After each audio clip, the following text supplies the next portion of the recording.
안녕하세요. 깍시 인사드립니다. 오늘은 또 달러 이야기 한 번 더 하려고 하는데요. 근데 최근에 제 영상에 댓글을 좀 보게 되면 이 약달러를 좀 주장을 하고 이렇게 의견을 펼치게 되면 너 좌파가 아니냐. 이렇게 좌파 프레임으로 좀 치부를 하고 비난을 하는 분들을 많이 볼 수가 있는데, 참고로 저는 이 좌파와 성격 전혀 상관이 없고 오로지 이 지표를 바탕으로 계속적으로 좀 경제를 분석하고 이야기를 한다는 점 다시 한번 이해를 좀 해주시면 감사하겠습니다. 그럼 오늘의 주제, 미국은 약달러를 용인하고 있다 라는 주제로 이야기를 펼쳐볼까 하고요. 결국 미국의 경우 이 코로나를 빌미로 해가지고 달러를 더 이렇게 무한정 남발하게 되었고, 그 이후에 이 무한정 남발된 달러로 인해서 미국은 이 부채가 늘어날 수밖에 없고, 그리고 뭐 GDP 대비해서 재정 적자 폭도 깊어질 수밖에 없기 때문에 저는 앞으로 이 달러의 중기적인 흐름이 약세로 갈 것이다, 이런 부분을 지속적으로 주장을 하고 있습니다. 뒤에서 또 이런 이야기를 좀 더 해볼까 하고요. 우선 지금 달러의 절하가 예상보다 빠르게 조금 이렇게 진행이 되고 있죠. 뭐 우리가 흔히 아는 달러 인덱스의 경우 주요국 6개, 유로, 엔화, 파운드, 캐나다 달러, 스위스 프랑, 스웨덴 크론, 이런 주요국 6개들의 통화 대비 이 달러 인덱스 지수가 거의 고점 대비 지금 104포인트의 이런 고점에서 지금은 93포인트까지 거의 10% 가까이 이렇게 하락을 했습니다. 사실상 통화 가치가 이렇게 10% 가까이 하락했다는 것은 엄청난 하락을 의미하게 되고요. 그것도 불과 이 3월 말, 이 3월 말에, 그리고 지금 8월 초, 불과 한 5개월 만에 벌어진, 5개월 만에 벌어진 이 단기적인 흐름 동안 무려 10% 정도 이렇게 하락해서 이렇게 하락해오는 흐름을 보이고 있어요. 참고로 저의 경우 지난 이 3월 말 4월 초 이 시기죠.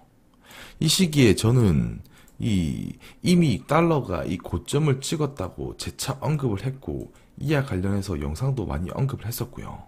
왜냐, 이 시기가 이 코로나가 어떻게 보면 이 정점이었던 시기로 볼 수가 있고, 가장 불안했던 시기로 이 달러 강세에 이 고점이 펼쳐지던 시기로 좀 간주해 볼 수가 있습니다. 그래서 그 이후부터 이렇게 추세적인 약세 움직임이 펼쳐지고 있고요. 그리고 눈여겨볼 만한 점은 연준의 자산 증가 속도가 단연 빠르다는 점이에요. 이 표를 보시면 이 각 중앙은행의 자산 속도를 제가 들고 온 것이고요. 이 연준의 경우 이 코로나 발병 이후에 이런 식으로 상당히 이 자산 증가율이 매우 급격하게 나타나는 걸 볼 수가 있고, 반면 유로의 경우 역시나 이렇게 급하게 나타나는 모습을 보이고 있으나 이 페드 연준 대비해서는 상당히 이 저조한 모습을 보이고 있다는 겁니다. 그래서 이 코로나 확산 전후에 이런 중앙은행들의 자산 증감을 좀 보게 되면 미국 연준의 자산 증가가 여타 중앙은행 자산 증가 속도를 훨씬 앞서는 모습을 보이고 있어요. 뭐 일부분들이 뭐 한국도 양적 완화 이 QE를 하지 않냐, 그러면 원화 가치가 더 쓰레기가 될 수 있지 않냐, 이렇게 물어보시는 분도 있지만, 사실상 이 3조 달러에 육박하는 이런 연준의 자산과 비교하면 한국의 경우 상당히 소액이고요. 그래서 이런 흐름을 보게 되면 이 미국이 먼저 이 지금의 위기 국면을 좀 벗어나기 위해서 이런 식으로 급격하게 달러를 풀어서, 그러니까 연준의 이런 자산 매입이 계속적으로 이루어지고 있는 것이고, 그 이후에 유로의 이런 자산도 이런 식으로 이어지고 있지만 연준 대비해서는 상당히 미비한 모습을 보이고 있다는 거예요. 그래서 미 연준 주도로 자산 팽창과 글로벌 통화 공급이 거의 역사상 최대치를 이루고 있고, 공교롭게도 이런 흐름은 이 코로나 때문에 발병되었다고도 볼 수 있습니다. 그래서 연준의 이런 급격한 증가 흐름이 이 경기 초반에는 이렇게 일시적으로 이 달러의 강한 강세를 불러올 수 있지만, 결국 연준의 자산이 지속적으로 늘어나게 되고 상대적으로 위기 국면은 피크를 찍고 완화되는 국면에 달러의 가치도 이런 식으로 완화되는 국면으로 앞으로도 지속적으로 전 이어질 것이라 생각합니다. 그리고 결국에 미국이 역달러를 용인할 수밖에 일단 없다는 거예요. 왜냐하면 결국 코로나를 대응하는 과정에서 이 미국의 이 막대한 재정 적자를 용인할 수밖에 없고요. 결국 코로나를 대응하는 과정에서 달러의 이 무분별한 자산 매입이 이루어졌고, 아까 표에서 보시다시피 이런 식으로 연준의 자산이 매우 급격하게 늘어남을 볼 수가 있죠. 그래서 이런 달러는 결국 공짜가 아니고 이 빚을 지고 부채를 지고 이 재정 적자를 남발해야 되는 것이기 때문에 이 막대한 재정 적자를 미국이 그동안 이 코로나 때문이라도 용인할 수밖에 없었던 거예요. 그런데 지금은 상황이 계속적으로 변하고 있죠. 이 재정 적자를 용인해서 달러를 무분별 이렇게 발행해가지고 경기를 살리려고 하고 있는데, 이제는 또 미국이 먼저 살아남아야 하기 때문에 앞으로 이 IMF 전망에 따르면 미국과 유로존의 GDP 대비 재정 적자가 미국의 경우 무려 24%, 유로는 12%로 지금 예상되고 있다고 합니다. 그리고 국가 채무 GDP 대비 비율은 지금 작년에 106.9%였는데 21년에는 146%, 그리고 2019년에 유로의 부채가 84.1%였는데 2021년에는 103%에 육박할 것이라고 예상을 해요. 그래서 이런 걸 보게 되면 미국 재정 적자, 그리고 GDP 대비 부채 비율 146%, 그동안 이 코로나로 인해서 이런 남발된 재정 적자가 이 재정 적자로 이루어지고 국가 부채로 이어진 것을 확인할 수가 있죠. 그런데 미국이 마냥 이런 걸 보고만 있을 거냐? 그건 아니라는 거고요. 결국에 이런 부채를 조금이라도 해결하기 위해선 이 약달러를 용인해서 일부러 미국은 약달러를 용인할 수밖에 없다, 이렇게 생각이 듭니다. 이렇게 재정 적자랑 GDP 대비 비율이 이렇게 급증하는 중에도 불구하고 만약에 강달러를 더 부추기게 될 경우 적자 폭과 국가 채무 폭만 더 크게 심화시킬 수밖에 없는 거고요. 결국 미국이 하고 싶은 대로 할 것이고요. 그 하고 싶은 것이 이 약달러가 될 것이라고 저는 생각을 합니다. 그래서 가장 절실한 쪽은 이미 미국이고, 미국이 원하는 대로 해결을 할 것이며, 앞으로 이 부채 급등, 이 코로나 때문에 남발된 부채와 그리고 재정 적자 심화는 어떻게든 이런 위험 요인 리스크는 어떻게든 해소시키기 위해서 미국은 노력을 할 것이고요. 그 배경에 이제 1번으로 달러 약세를 통한 인플레이션 용인, 그리고 2번으로는 낮은 실질 금리를 장기간 유지한다는 거예요.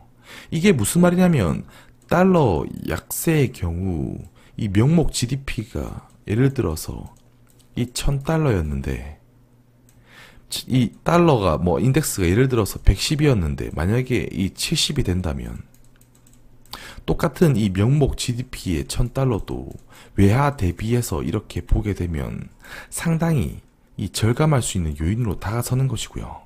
그래서 이런 경우에 이 달러 약세를 통해서 이런 달러의 자본이 해외에 이런 식으로 잠깐 머물러서 침투해 있다가 다시 이 70달러에 이런 하락했을 때 이런 부근을 이용해서 다시금 이렇게 GDP로 복귀하게 되면 이 GDP를 팽창시키는 효과를 좀 불러올 수 있다, 이렇게 볼 수가 있어요. 그래서 이런 달러 약세를 통한 인플레이션 또한 이 물가죠. 결국에 이 물가 관련된 수치가 이렇게 상승하게 되면 결국 뭐 상품 가격이든 뭐든 이런 가격이 상승하게 되고, 이런 자산의 이런 상승을 더불어서 상대적으로 이 달러의 이런 숫자로 보이는 달러 약세로만 이렇게 지표로 보이는 효과를 좀 얘기한다고 볼 수가 있어요. 그래서 미국의 경우 결국에 이 달러 약세를 통한 인플레이션을 용인한다고 저는 생각이 들고, 이런 효과로 이 명목 GDP를 팽창시키는 효과를 낳는다고도 볼 수 있어요. 그리고 두 번째, 낮은 실질 금리를 장기간 유지한다는 것인데요. 결국 아까도 이야기했지만 2021년에 GDP 대비 재정 적자 비율이 미국의 경우 130%를 지금 육박할 것으로 예상이 되고 있고, 그래서 GDP 대비 부채 비율을 낮추는 효과로서 낮은 실질 금리를 제가 이전에도 일드캡도 한번 거론했었고요.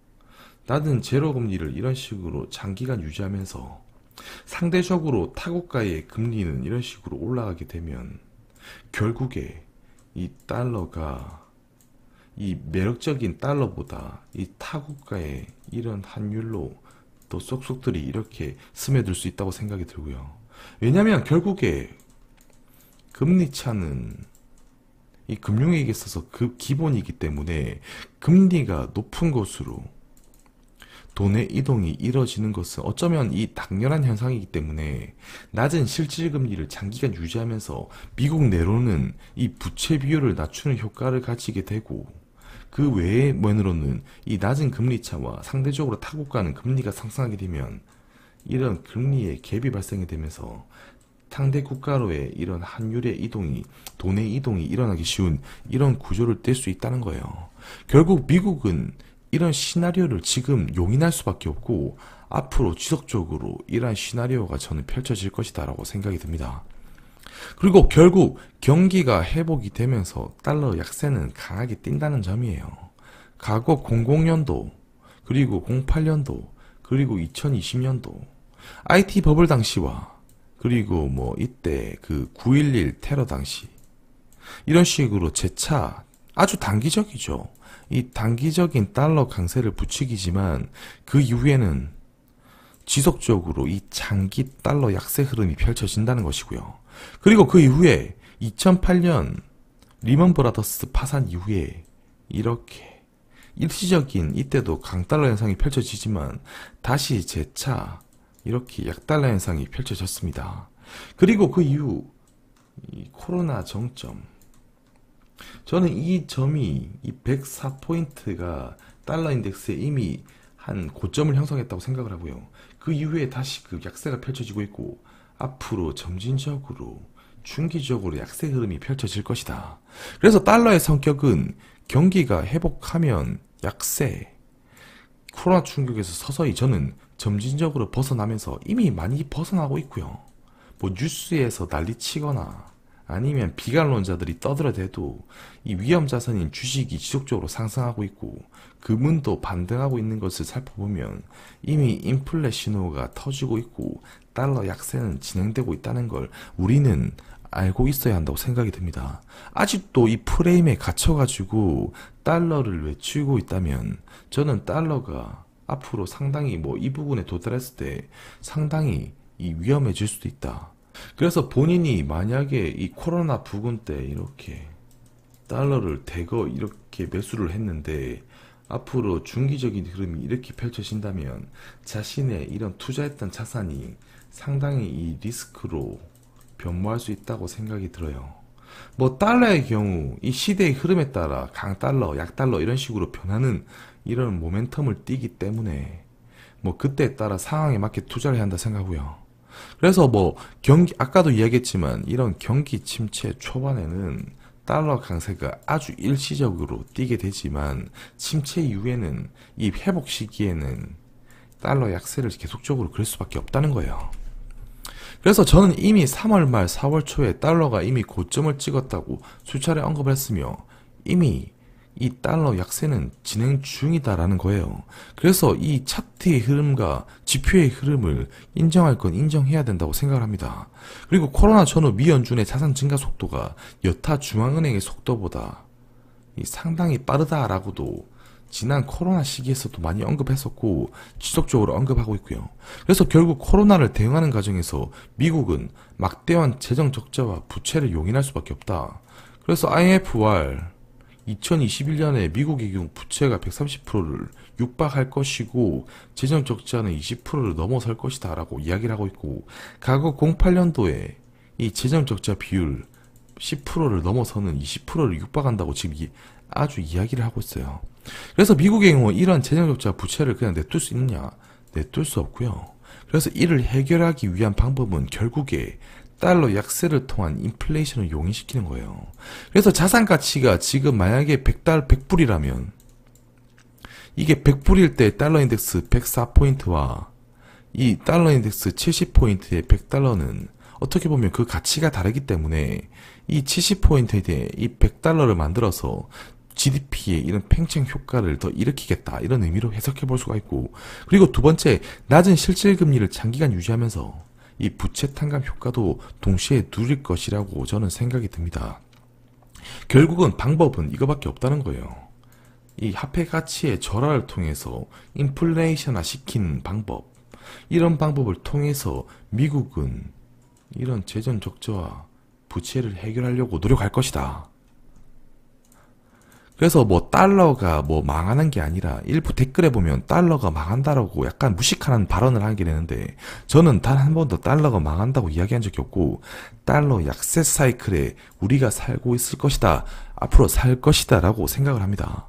그래서 침체 초반에는 일시적인 달러 강세가 발생될 수 있으나 결국 이 가랑비에 옷 젖듯이 아주 서서히 달러 약세의 중기적인 움직임이 과거에도 리먼 02년 IT 버블 이후에도 그랬고, 그리고 리먼 파산 시기에도 그랬고, 코로나 시기에도 똑같은 흐름으로 펼쳐질 것이다 라고 생각을 합니다. 오늘 준비된 영상은 여기까지고요. 다음 시간에 더 유익한 영상으로 인사드릴 수 있도록 하도록 하겠습니다. 다음 시간에 뵐게요. 감사합니다.